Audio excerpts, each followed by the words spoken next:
네, 기관의 눈으로 이어가겠습니다. 오늘 자산운용사 시각에서 시장을 분석하고 그다음에 타이밍을 좀 잘 맞추시는 분인 것 같아요. 이분이 쿼터백 자산운용의 조홍래 대표 스튜디오에 모셨습니다. 네, 어서 오세요. 네, 안녕하세요. 오늘 잠깐 쉬어가는 것 같아요. 이익 실현 물량이 좀 나오는 것 같고요. 그렇지만 어저께 미국 시장이 너무 좋았고 뭔가 좀 새로운 변곡점이 좀 온 것 같습니다. 화이저뿐만이 아니라 모더나도 사실 한 95%의 그 확률로 일단은 예방이 된다. 뭐 이런 데이터를 가지고 나왔습니다. 이렇게 연말에 증시가 강세가 보인 적이 없는 것 같은데 이번에는 좀 틀린 건가요? 아닙니다. 많은 분들께서 지나간 일들을 잘 기억을 못 하시고 좀 반복되는 것들을 좀 약간 복귀하시는 분들이 계신데 네. 그 한국 시장 같은 경우는 연말에 좀 부침이 있습니다. 그렇지만 이제 미국 증시를 기준으로 말씀을 드리면 4분기는 전통적인 강세장이 연출됐던 적이 굉장히 많습니다. 물론 이제 2018년 12월처럼 급락했던 그런 구간도 있었지만 네네.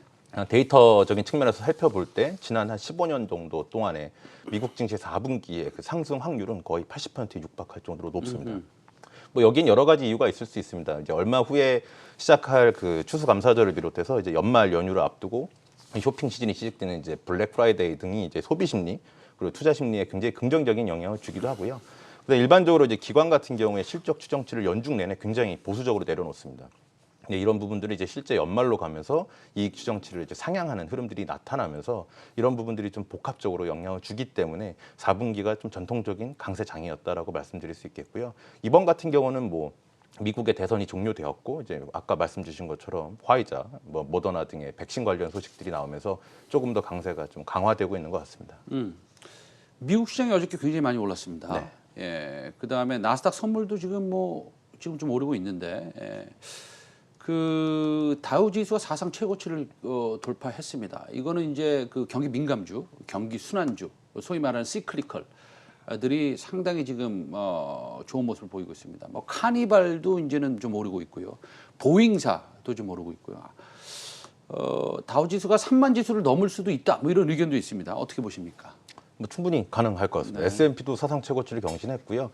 다우 같은 경우도 종목 교체가 있었지만 최근에 이제 눌려있던 종목들이 반등이 나오면서 오히려 단기적으로는 다우가 나스닥보다 훨씬 더 높은 수익률을 기록을 했습니다.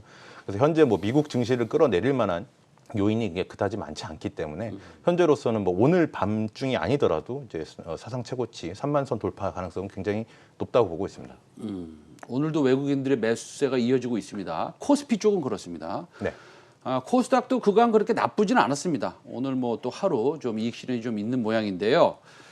그 외국인들이 매수하는 이유가 뭐 사실은 환율의 이슈도 있고 우리나라가 사실 이익의 추정치가 말씀하셨다시피 지금 한 일주일 전부터 다시 급격히 올라가는 것 같아요. 그런 이유들 때문이겠죠. 아무래도 펀더멘탈 관련해서. 맞습니다. 복합적으로 영향을 주는 네. 것 같습니다. 일단 그 미국의 대선이 종료되면서 이제 바이든의 승리 가능성이 높아지면서 이미 뭐 이제 선진국 대비 이제 신흥국 증시의 강세 가능성, 그다음에 이제 신흥국 통화의 강세 가능성이 뭐 대두되면서 일정 수준 이제 한국 시장의 강세도 지금 예견은 됐었습니다. 거기다가 이제 한국 시장 같은 경우 외국인들 입장에서 봤을 때는 이제 신흥국 중에서 굉장히 세이프한 투자처 중에 하나가 됩니다. 아하. 뭐 일단 코로나 통제가 굉장히 잘 이루어지고 있는 국가 중 하나고요.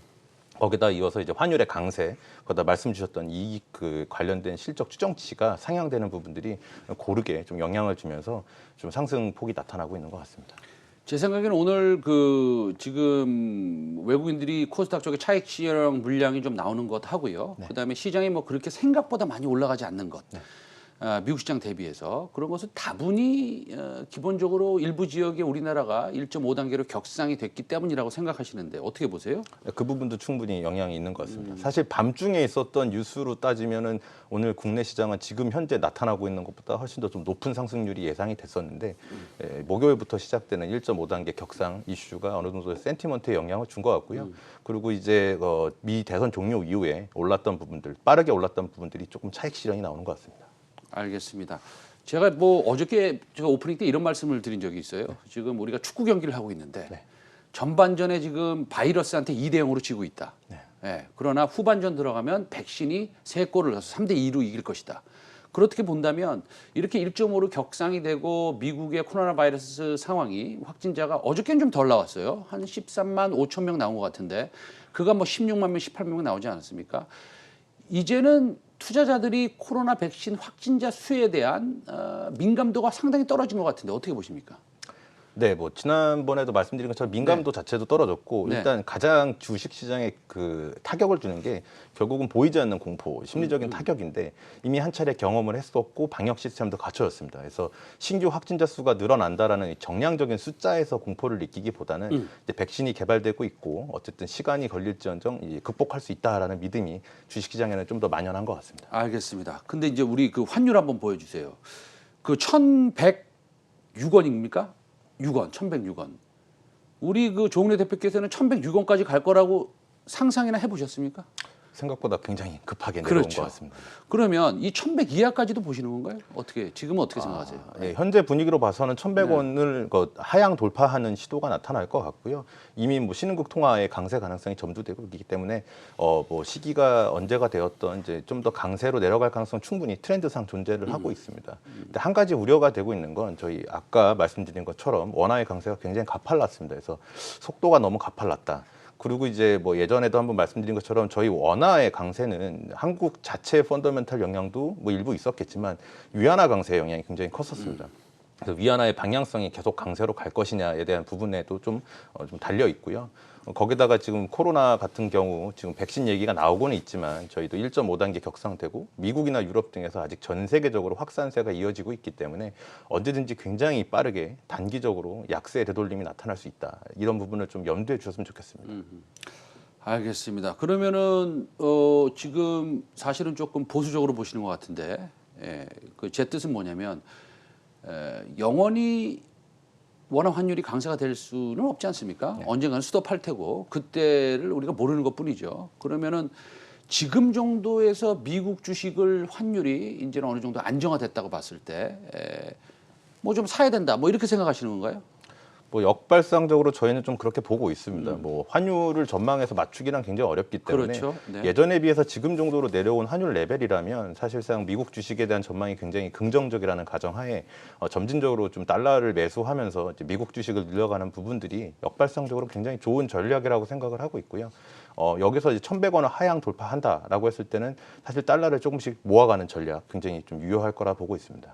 그럼 우리가 이제 사실은 내년 한 4월 내지는 6월 달에 이제 우리가 여행도 가게 된다면 지금 빨리 좀 개인들도 달러를 좀 사서 좀 그 비용을 조금 뭐 절감하는 그렇게 할 수도 있겠네요. 그렇죠? 네, 맞습니다. 뭐 일단 달러는 분할해서 사는 게 굉장히 좋을 것 같습니다. 그래요. 그런데 그래서 우리 대표님께서는 그러면요. 신흥 시장, 우리나라를 포함해서 미국 시장 이렇게 둘이 있을 때 원화 강세가 굉장히 강했고 앞으로 영원히 강해질 수는 없고 어느 정도 이제 바닥을 치고 있다 이렇게 본다면 제가 말씀을 들어보니까 그럼 미국 시장을 좀 더 선호하시겠네요. 지금부터라도. 기본적으로 지금 미국 시장과 신흥국 증시 다 저희는 일단 신호 자체는 굉장히 좋게 나와서 많이 네네. 담고 있습니다. 네네. 그래서 뭐 신흥국과 미국 중에 어디가 더 좋냐라고 네네. 따지기는 조금 어렵지만 굳이 고르자면 미국 시장을 고르는 이유 중에 하나가 아하. 아까 이제 모두의 오프닝 때 말씀 주신 것처럼 코스피가 있고 코스닥이 있는데 일단 코스닥보다는 코스피로 매수세가 몰리고 먼저 움직이고 네. 그 다음에 알파를 추구하거나 좀 초과 수익을 누리는 투자자들이 좀 코스닥을 노린다라고 생각하면 네. 미국과 신흥국도 마찬가지의 구조인 것 같습니다. 이제 미국이 전 세계에서 가장 높은 기업 이익을 거두고 글로벌 증시를 견인하고 있기 때문에 일단 미국 증시가 탄탄히 뒷받침되는 가운데서 이제 신흥국 증시에서 좀 기회를 찾을 수 있을 것 같아서 일단은 미국 증시에 보다 좀 무게를 두는 게 어떨까 생각을 합니다. 근데 지금 우리 조은혜 대표께서는 그럼 미국 증시에 좀 무게를 두자. 지금부터라도. 네. 지금 이제 환율이 많이 강세가 됐고 어차피 뭐 영원히 강세가 되지는 않을 테니까 지금 참 괜찮은 찬스다라고 보는데 그럼 과거로 따져봤을 때요. 우리가 뭐 과거에 우리나라 경기가 선행 지표가 전 세계에서 제일 좋았고 그 다음에 수출이 굉장히 좋았고 그 다음에 지금은 또 우리가 코로나 바이러스 상황에서 굉장히 방역망 관련해서 뭐 세계 1등이고 라고 한다면 오히려 사실은 그 다음에 또 이제 뭐 골드만삭스나 모건 스탠리 뭐 제가 그런 인터내셔널 뱅크의 의견을 전부 다 믿는 건 아니지만 어쨌든 그런 의견들이 나오고 있는데 뭐 어떤 의견이냐 이머징 마켓의 자금 유입이 굉장히 강할 것이고 내년에는 이머징 마켓 그러니까 한국을 포함한 신흥국의 주식이 조금 아웃퍼폼할 것이다라고 얘기하는 것에 대해서는 어떻게 생각하세요? 전적으로 동의합니다. 네. 네, 뭐 얼마 전에 골드만삭스 리포트가 나오면서 이슈가 됐었죠. 이제 반도체 산업 비중이 높은 한국과 대만 등 신흥국에 주목하라. 뭐 이 부분에 대해서 저희도 동의를 하는 바이고요. 네. 신흥국 증시가 좋을 땐 미국 시장보다도 훨씬 아까 아웃퍼폼이라는 표현을 써주셨는데 훨씬 더 높은 수익률을 기록할 가능성은 언제든지 존재합니다. 네네. 그래서 뭐 신흥국에 대한 투자를 병행하시는 거에 대해서는 적극 권장을 해드리고요. 대신 이제 항상 염두에 둬야 될 건 네. 신흥국 특정 국가 하나 이런 데다 집중하기보다는 오히려 신흥국 전체 지수 혹은 미국 주식에 투자를 하면서 병행해서 가져가는 그런 구조를 좀 추천을 드리는 겁니다. 아, 알겠습니다. 그러면 이제 마지막 질문 하나 드리고 싶은데 네.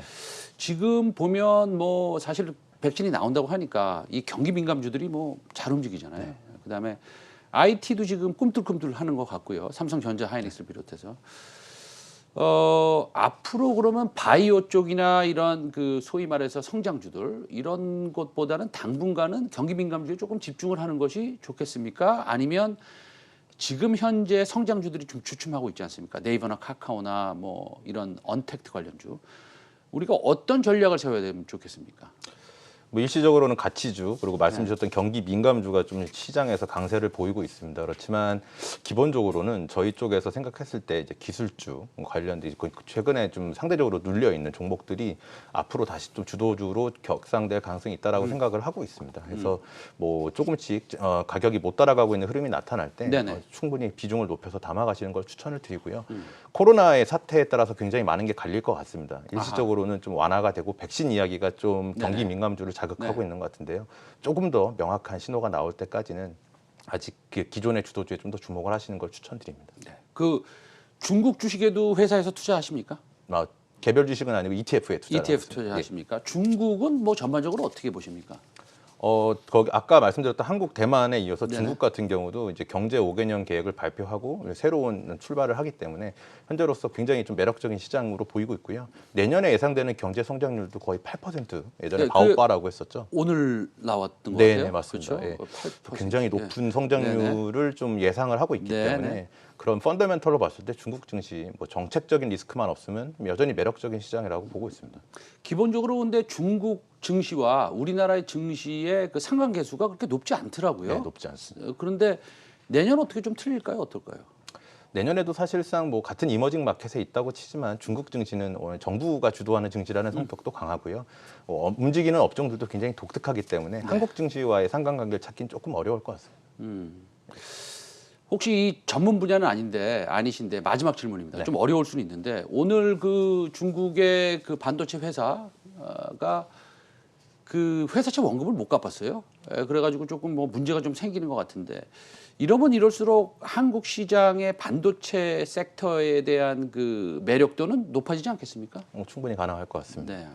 아무래도 중국 같은 경우가 굉장히 좀 피어라고 볼 수 있는 경쟁 업체들이기 때문에 네네. 그런 데서 도산이 나타난다라고 네. 했을 때는 사실상 반사이익은 충분히 가능할 것 같습니다. 알겠습니다. 그래서 그것까지 말씀드렸고요. 오늘 쿼터백 자산운용의 조홍래 대표님 오늘 뭐 아주 전문가적인 말씀 잘 들었고요. 항상 조홍래 대표님의 말씀을 들으면 속이 시원합니다. 오늘 말씀 잘 들었습니다. 감사합니다. 예.